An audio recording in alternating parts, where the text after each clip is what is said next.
Hey, crypto family. Oh, snaps. My clock over there says 420. Wow. What's the odds of that one happening? I just happened to just look over to right now. Had a chuckle. But I'm Nemesis with the Crypto Brothers. And today I was just kind of going over one from Coindesk. And me being a musician myself, I play drums, play a little bit of guitar myself. I'm not no rock and roll Hall of Famer. I'm not some grand wizard. I play a little bit. I'm alright. I like playing it. It's kind of a way for me to blow off some steam. But seeing this one musician's creative solution to drive asics off of Monero, you got my attention. As a musician, you have my full attention. So let's dive right up into this one and see what this one has to teach us. So this one's by Rachel Rose O'Leary. Algorithms are creative. At least that's according to Howard Chu, a Monero core developer who has dedicated his time to protecting crypto from specialized mining hardware called ASICs. Built by a multi-billion-dollar mining industry, and recently Chu found a solution to permanently keep ASICs off the network. A proof-of-work algorithm he calls RandomJS, which exploits the fact that the hardware cannot do multiple things at once. That's interesting. Cannot do too many things at once. So I mean, of course, ASICs they're really specific to an algorithm. So if it's switching a lot, that's interesting. What's perhaps most interesting about the algorithm, though, is that he may have only stumbled on this innovation because of his hobby of traditional Irish fiddle playing. Oh, that's cool.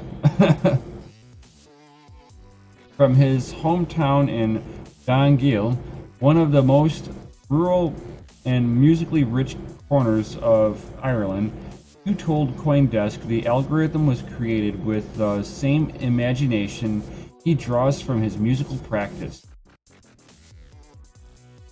That's cool. According to him, music and code are deeply connected with a neurological level, requiring both the logical and creative side of the brain to function simultaneously. As a result, Chu said, there is a frequent overlap between programming and musical talent, one that he tapped into for the algorithm. And what he's actually talking about here, it's actually kind of interesting. Because I'm a musician, I actually know a little bit about this. Mathematics and music have a huge correlation with each other, and what I mean by that is that 2 plus 2 is 4. So 2 being an even, 2 being an even, 4 being an even. So these numbers correlate. Well, in music, a lot of the same fundamentals really apply. So if you play odds and evens together, musically, it's not going to sound proper.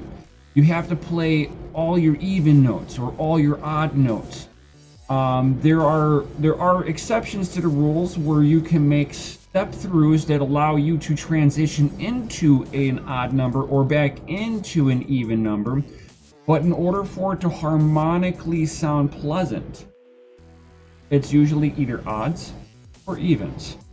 There's massive studies with this, and they've actually got computers that have generated pretty decent music, actually, just according to math. And that's what I think he's kind of playing on, is that he's playing with the relation of mathematics and the frequency, the ability to bridge between frequencies, play that frequency out, bridge down, and you can almost limitlessly change between through algorithms or sound pitches if you do it properly, and you have to play you have to play out each string of notes before you can make a step down. So this kind of, for me as a mathematic, for math and music, this actually kind of makes a little sense. I mean, I don't understand how to fundamentally create code, but how they just explain that as a musician, I actually know a little bit about what he's talking about here. But let's get back into it. Music is very mathematical. The basis of music is mathematical, but at the same time there is a creativity to it, he told CoinDesk.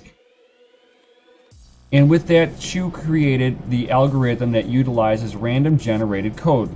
Because ASICs can only be designed to do work towards one algorithm, using randomly generated code in an algorithm would make ASICs quickly incompatible and such unprofitable. In this way, many developers think that ASIC manufacturers would just steer clear of developing hardware for the cryptocurrency projects that switch their algorithm frequently.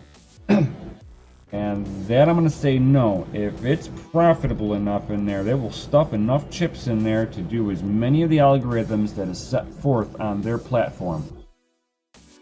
That's almost like sitting there giving like a challenge out to Bitmain or whatever other ASIC company that's out there. Come try to do something on our platform. You better be prepared to switch off frequently. Driving this interest in ASIC block code is mining giant Bitmain's inroad in cryptocurrency communicates outside Bitcoin over the past year. More specifically, Bitmain released the ASIC X3 ASIC in March that was programmed to run Monero underlying proof-of-work algorithm Kryptonite. Shortly after, Monero developers sparked what has become known as the crypto war on miners by ending the emerging software upgrade in April and to change the cryptocurrency's algorithm so that the Antminer X3 would be useless on the protocol. Monero developers since committed to regular software changes to remove remergent hardware. So they're just trying to make sure that ASICs stay off of it. They want to be loyal to the GPUs and the CPU people, so that it can be basically mined on anything. That's why a few people, and I kind of chuckle every time I hear like Peter Saddington from Decentralized TV saying it. He's like, you ever feel your phone just warm up randomly for no reason? You're probably mining Monero. You see your computer kind of lag out for a second? You're probably mining Monero. In the future, everything's going to be mining Monero.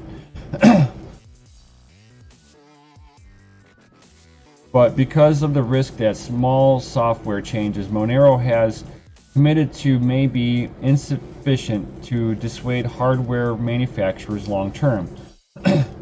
You built Random.js as a more sustainable solution for the cryptocurrency. Speaking about the algorithm, Chu said, Random.js is coming at as the problem for a direction that nobody else is. A widely respected coder, Chu is a senior architect of Open Lab DAP project, which created an open source database layer that underlies much of the telecommunications industry. And he has been working on Monero since 2015. According to Chu, Random.js is tied to musical practice by the virtue of his novel approach.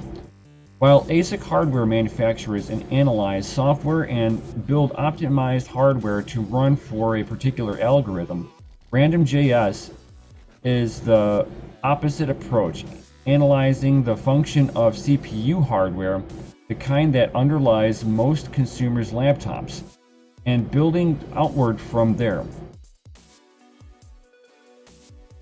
You describe the challenge as striking a balance between two functions of proof-of-work protocol as the time takes to compute an algorithm and the time in which it's verified. For example, while the SHA-256, the proof of work algorithm for Bitcoin, is simply to verify according to Chu, it's fundamentally too easy to compute, meaning that it's trivial to build hardware around it. The cryptographic hash is really great for proving something is authentic, but is horrible as a unit of work because it's too easy. Chu told Coinbase it's really easy to embed SHA-256 into a chip and clone thousands of these computer units. As such, RandomJS makes the compute process more complex, seeking the CPU functionality in a more holistic way by using blockchain data as the inputs random code. CPUs are a little bit more flexible than the asics, so the CPUs, even though they're slower, are going to be able to switch a lot easier, more because of that flexibility. But unfortunately, because of that flexibility, it's not as fast. So there's little trade-offs in what they're trying to do here.